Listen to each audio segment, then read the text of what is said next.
All right, guys. As we're getting to the end of this, I'm just putting my email up there, pweclc@yahoo.com. I'm an active seller on 2 different accounts on eBay, and I'm active on a lot of the Facebook pages, including the Keep It Reels. It's a great bunch of guys.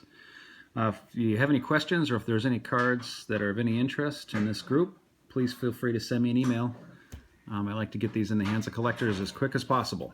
So here's the last box, guys. Most of this should be vintage. First one is going to be the 1973 Gibson. Fantastic eye appeal, but it only came back a 3. Same thing for this Bob Gibson, 1969. That one also came back a 3. I was hoping for a little better, but I'll take a 3. 1980 Ozzie Smith. To the right, it's a little off center, and top to bottom, it's a little high, but it's a nice looking card.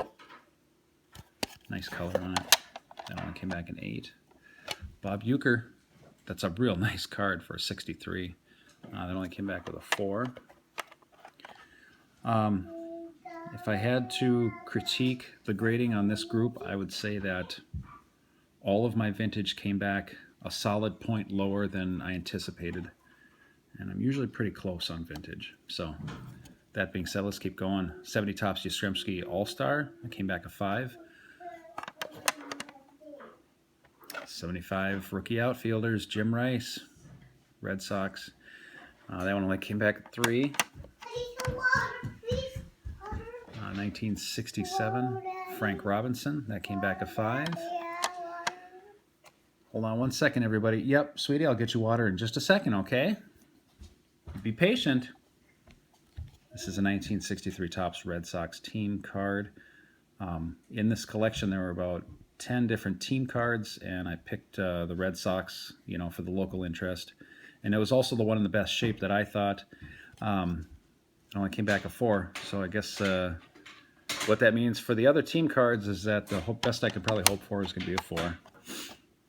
62 ERA leaders. It's got Spawn on there. That's the reason why I set that one in. It came back a 4.5. Steve Carlton Mini. I thought that was going to be a 7 or a 7.5. It only came back a 5. I guess I don't understand why, but like I said, everything vintage came back lower than I expected. Now, this one, only a 3.5, but that's a 70 Hank Aaron OPC. Give you a little more room to look at that. I thought it was a nice card. I didn't see any major issues with it. You can see the back is a little darker than the typical 70s, but that'll be nice for somebody's collection. Not too spendy. Here's a 57 Robin Roberts.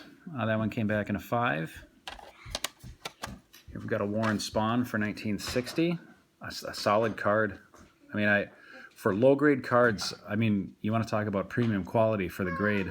This entire group, that's all this is nicely centered stuff for the most part. Good color. And that one came back a 4. 71 Yastrzemski. I mean, you can see there's a little extra black on the top. It could have been centered a little better, but the color is perfect. The reverse on this is nice. I guess I'll have to live with a 3. Early win, 1960 Topps. This card is kind of a tough one. It's card number 1 in that year's series. And so when kids used to stack these, it was always the one on top. So you see a lot of these have rubber band marks, or they're all beat up. 3.5, I'll take it. It's a nice looking 3.5. Here's a modern one, 1990 Lee Frank Thomas rookie. This I believe is his registry rookie. It only came back a 9. I really did think this was going to get a 10. I mean, the back of it is just off center to the right slightly, but I thought it was still enough to get a 10. George Brett's alternative rookie to the Topps. This is the SSPC. That one came back an 8, which on the upside, I guess it makes it affordable. Got a 66 Topps Ernie Banks. That one is off center, but hey, it's Ernie Banks, right? This one is interesting here. The color is a little different on this card than the Topps version. This is a 71 OPC, Hank Aaron, came back a 5. I would say that that's spot on as far as the grade. I don't have any complaints. The reverse is awesome. I love that card. Gonna be hard to part with some of these. And then here's the last one. This is actually one of the newer ones, the 2017 Javier Baez. We're way up north, so our Spanish pronunciation isn't fantastic. Anyway, that's the Prism Refractor. That one came back at 10. Real nice. That's a solid card from 2017. Anyway, all right. That's the end of the video, guys. Take a look at all of them. Again, if you have any questions or anything, pweclc@yahoo.com.